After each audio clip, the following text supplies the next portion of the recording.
Mortal Kombat 11 is the latest addition to my all-time favorite fighting game video game franchise of all time.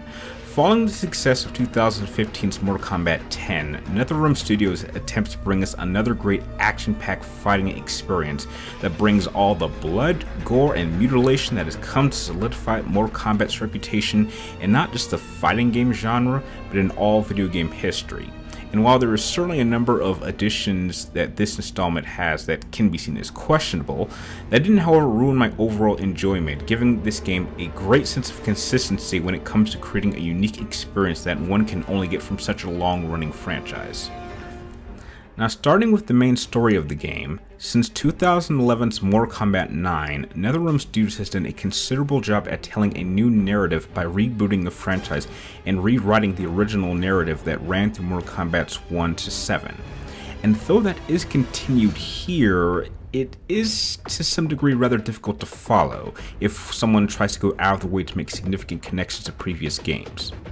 In its simplest form, Mortal Kombat 11 takes place 2 years after the events of Mortal Kombat 10, and since Raiden is now corrupted and intends to lead an attack against Outworld's forces, which is currently led by Liu Kang and Kitana, who are still revenants at this point, but after Raiden's assault on their forces concludes, they are immediately contacted by Kronika, who has the power to control time and wishes to restore balance after Raiden's changing of the timeline has apparently unbalanced things. And she intends to fix this by merging the past and the present together, thereby recruiting fighters from both timelines in order to give her the necessary items that she needs in order to reshape time. And that's really all I wish to say without going into too many spoilers. Now, obviously, the mass majority of games and movies that have dealt with time travel seem to have this tendency to have a, how should I say, messy plot. However, Mortal Kombat, though not different, does have its fair share of pros and cons. On the positive side, all of the interactions between the past and future selves of characters is handled excellently. Having past versions of characters interact with their future selves bring a number of key character moments as it begins to make them question whether or not the path that they're on is the right one, seeing firsthand what the result will be. And they even managed to handle the consequences of such a scenario by making it very clear what happens if a younger version of a character is killed off, and how it may affect current events in the present. I think Mortal Kombat 11 did a much better job than Mortal Kombat 10 did of actually balancing out the story and the amount of time that each character is allowed, with each chapter feeling very significant to the overall plot, while also making sure to build up the momentum of the previous chapter. When one focuses on understanding the game's plot as it is playing out in the present, then it actually ends up working pretty well. But where the plot begins to fall apart is when you really start thinking hard on specific elements of the plot and how affecting time really kind of hurts the plot. Kronika's entire motivation for wanting to reshape time is based upon the notion that Raiden's changing of the timeline essentially unbalanced everything. But in reality, if you actually think about it, things were far worse when Raiden didn't change the timeline.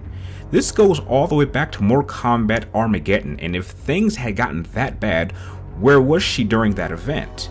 And think about it, everyone in that game was dead and Shao Kahn was about to win. I would say Raiden's interference with the timeline was actually a good thing, and though it may have killed off a number of key characters, it brought a lot of new characters that I really have come to like. And things even get worse when you start adding new elements that literally come out of nowhere and ends up bringing up more questions than it does answer.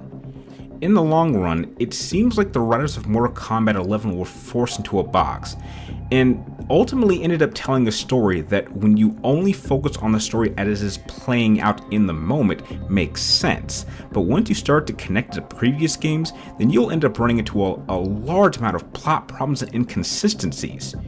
You have a reboot to the series, a sequel to the reboot, a sequel/reboot hybrid, and with the way that the game's plot ends, Mortal Kombat 12, whenever it comes out, has to be another reboot. Dealing with time travel plots can be difficult for any writer, which is why I can't seem to understand why they felt the need to resort to this kind of plot.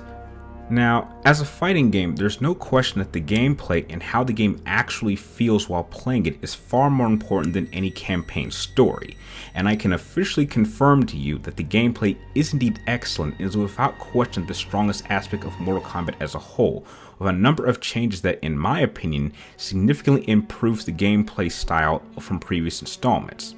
If I had to describe the gameplay feeling from Mortal Kombat 11 with a single word, it would have to be tactical.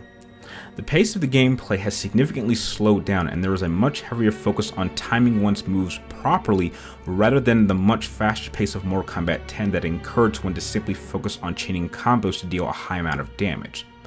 The one best change that was added to take advantage of this change was the use of the X-ray attacks. Instead of being able to use them once your meter is built up, you can only use them once per battle and only become accessible once a fighter's health is low. The reason that this is a wonderful change is that it forces you to have to be much more careful even if you are indeed winning. Because if the fight becomes close enough, you may not know exactly when your opponent may attempt to use their X-ray maneuvers, and this certainly can encourage you to change your approach and tactics and perhaps go on the defensive, or even stay at a distance. There are several different fighting modes that you can try to test your skills, which include the classic towers, which will grant you access to specific endings to each fighter. The newly added Towers of Time is similar to the classic towers, however, this time it applies several different combat perks during battle that you can either use, or you'll have to contend with several different environmental hazards that can ultimately test your skills to the max. You can also test your skills online in classic one-on-one matches, or even join a tournament online. You can even try a unique mode which allows you to watch AI matches between teams that you and other players have created to see who would walk away the winner. Customization is also back and is much more expansive than ever, this time not only granting you access to customize the very look of your characters, but actually add special attacks depending on the kind of approach that you prefer to use with each specific character. The Crypt has been a part of the franchise going back all the way to Mortal Kombat Deadly Alliance, and this time it is located on Shang Tsung's island, and it almost feels like its own unique exploration game. As you play through the story and win fights online and in the tower, you collect 3 different kinds of currency in the forms of coins, souls, and hearts.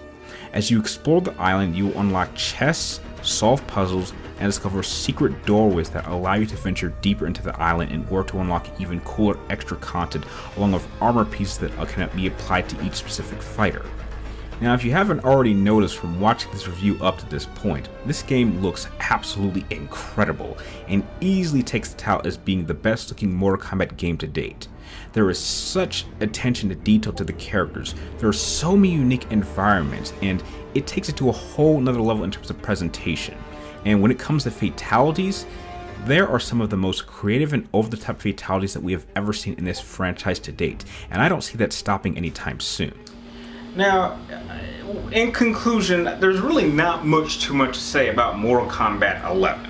I mean, outside of the really just convoluted storyline, it is a solid addition to the long chain of Mortal Kombat games. In fact, I would even go so far as to say that as long as we're sticking to the main series of Mortal Kombat games in the franchise, I don't think they've ever actually made a bad one. Each game always adds additions and makes improvements from the previous installment, and that very much is continued here.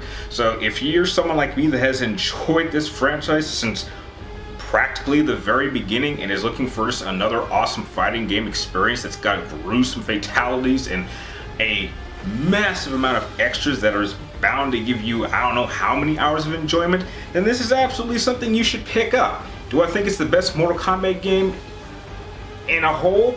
Probably not. I think that title in a sense still belongs to, say, Mortal Kombat 9, but it doesn't mean that there aren't improvements that they made over Mortal Kombat 10, because I still think it's still a great game and something I think everyone who loves fighting games should own, or at least if you're a Mortal Kombat fan, I should say specifically.